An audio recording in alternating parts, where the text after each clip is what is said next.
Okay, welcome back to my channel. Today I wanted to talk a little bit about ROC curves because I think it's something that um, a lot of people get confused by in the modeling community. So ROC curve stands for receiver operating curve, and they're really useful um, for testing how well your classifier is doing. So what I've done is I've created some code which I will post on GitHub, which plots a bunch of different scenarios of ROC curves so that you can get a better intuitive understanding of how they work. And I'll take you through some of the stuff that I wrote right now. So what you're seeing on the screen is kind of like a standard looking ROC curve. And there's a few things that I want to point out. So on the x-axis, you'll see that it is the false positive rate, and that is the false positives divided by the false positives plus the true negatives. So that is out of all of the negative examples, how many of them did you label positive, right? So that's the false positive rate. And then on the y-axis, you've got the true positive rate, which is the true positives over the true positives plus the false negatives.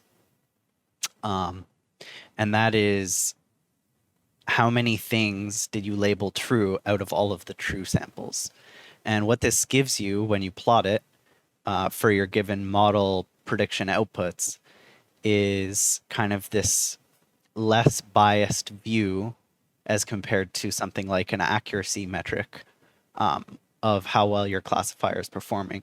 Because the problem with simple accuracy metrics in classifiers is that you could, in an unbalanced class scenario, that is where like, you know, 99% of the time, the true label isn't present in the data naturally, meaning that even if your model predicted the negative outcome every single time, you'd still have a 99% accuracy.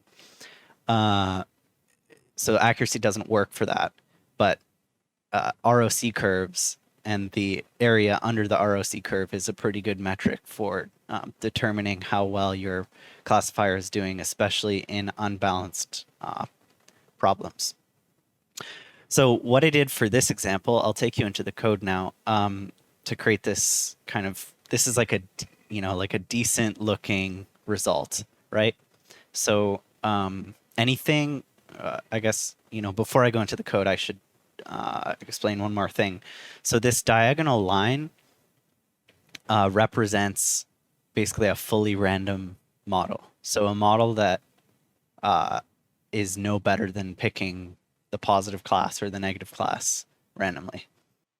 Future Garrett here. I just wanted to clarify and say that when you're randomly sampling, it's actually randomly sampling with the ratio of positives to negatives that you see in the underlying data. So for example, if 90% of the time the positive case exists in the underlying data, and then 10% of the time the negative case exists, you would randomly sample the outcomes to be 90% positive and 10% negative.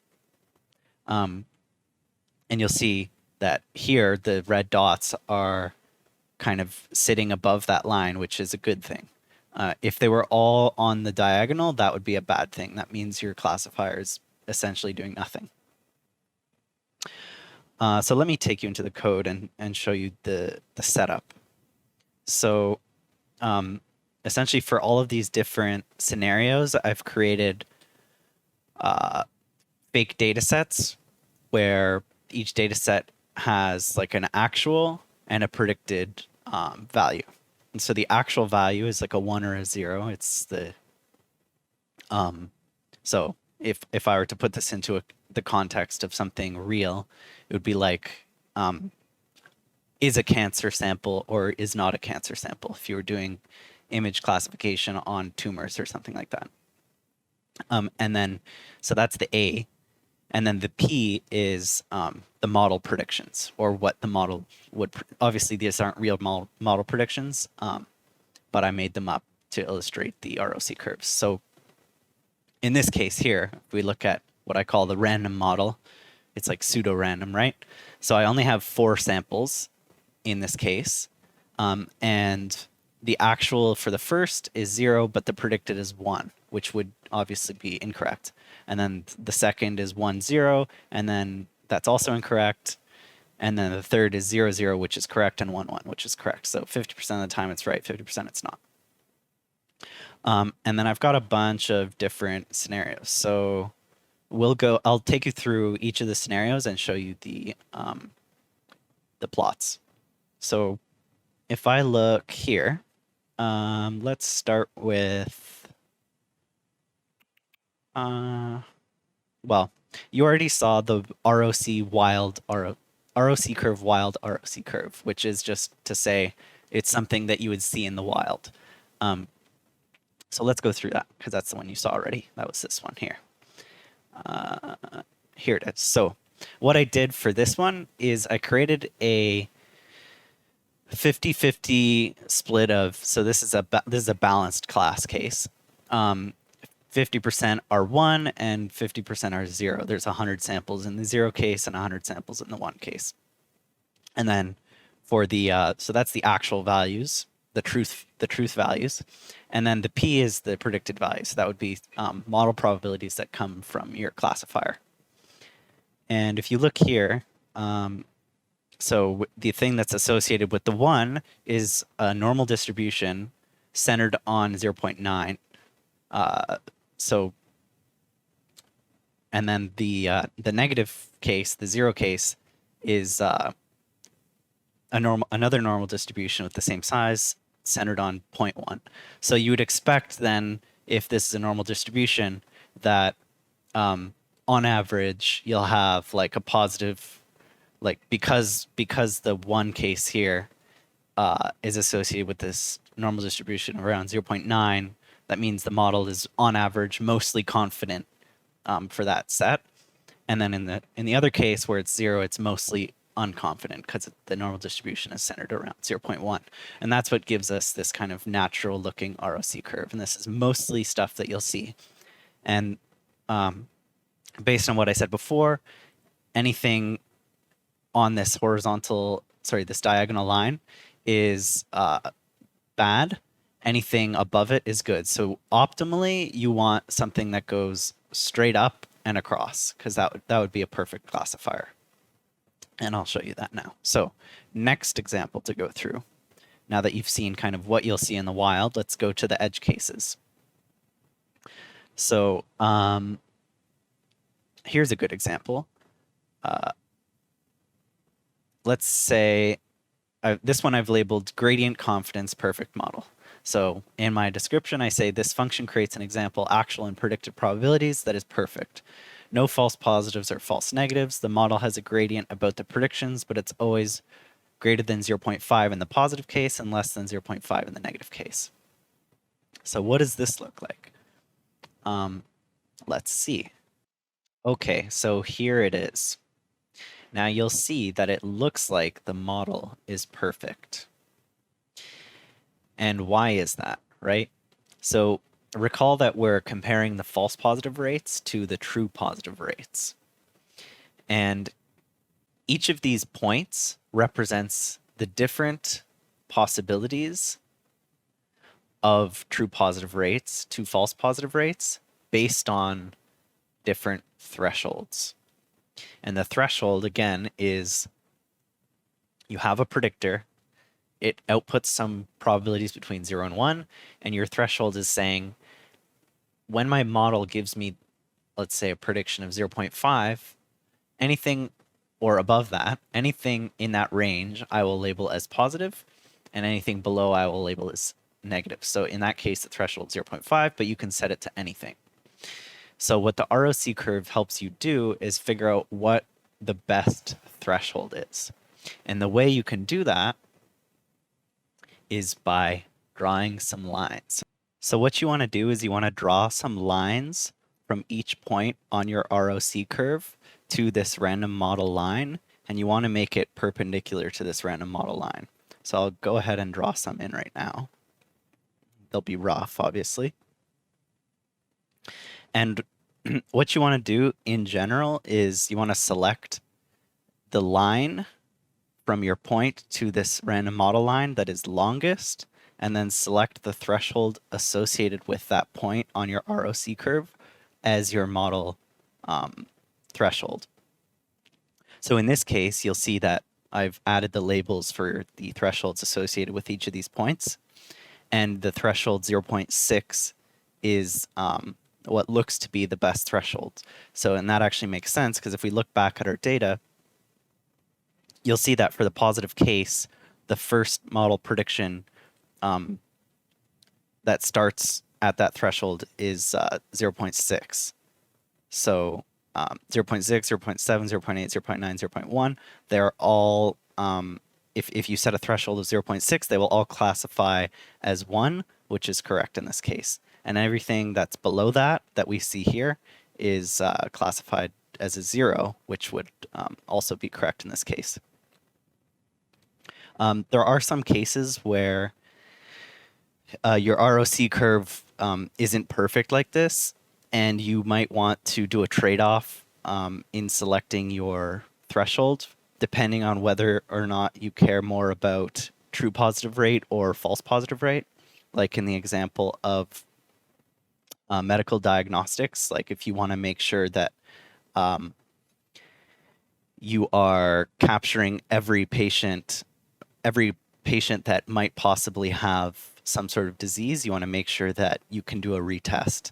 So in that case, you would care more about getting true positives as high as possible. Let's move on to the next example to show you why this is good for class imbalances. So let's see, we've done random model, we've done perfect model, we've done wild. So let's say, okay, this one here, kind of funny, right? This function creates an example, actual and predicted probabilities that represents a model being able to find the single needle in the haystack. So what does that mean? The actual predictions, or sorry, the actual outcomes are 1, and there's 1 positive case, and there's 99 of the negative case, okay? And our predictor is going to find the positive case, and it's going to correctly classify all the negative cases, okay? So full confidence found a needle in the haystack. You are able to distinguish the hay and the needle, okay? So what does that look like? Found a needle in the haystack. Perfect model, right? And there's only 1 point here. In the last case, we saw there were some points that were imperfect, right? Coming down this here, and that's why we didn't select that point. We want to select the one in the top left, always, okay? So that makes sense. That's intuitive. Next one. Let's go here. So full confidence, found all of the hay, but lost the needle in the haystack, okay? So that's to say we correctly identified all of the hay, right? But we were unable to identify the needle. We thought it was hay, right? This predicted 0, but it was actually a needle, okay? What does that look like? Found all of the hay, but lost the needle in the haystack. It looks like this random model because it's not finding it, right? So that's good, right? It's an imbalanced problem. Most of the class is hay, and there's only 1 instance of the needle, and we did not find the needle, therefore it's showing us this poor model performance. Okay, still good. Now let's go for mistaken the hay for the needle. What does that mean? So in this case, the function creates an example, actual and predicted probabilities that represents a model that mistakes the hay for the needle and vice versa. So it's saying the hay is actually a needle, and the needle we think is a hay, which is pretty bad, right? But let's see what happens. Cool. So you've got this scenario where now instead of your predictions being above the line, they're below the line, and they're perfectly below the line. So if you ever saw this in the wild, you would say, well, okay, I can just swap the outcome of my predictor, right? Because you're saying that I've perfectly misidentified everything in the set. So in that case, my model tells me something is a needle, it's actually hay. And if it tells me something is hay, it's actually a needle. And in that case, you could kind of correct your classifier, rerun the ROC curve, and you would see this point swap back up to the top left corner. I hope that makes sense to everyone, and I will publish this code on GitHub. So I'll put a link in the description, and feel free to ask any questions and get clarification in the comments. You'll also notice in the code that I have put something called a precision recall curve, and there are some images that this code will generate for precision recall curves with the same scenarios. Some people like to use those, and so if you're interested, you can kind of do the same analysis that I did here with those plots, and it'll help you learn everything you need to know about precision recall curves. So thanks for watching. Subscribe if you haven't already, and expect more in-depth coding style videos to come. I'll be doing some videos on how to do machine learning and all the things around it. So stay tuned. Thanks a lot.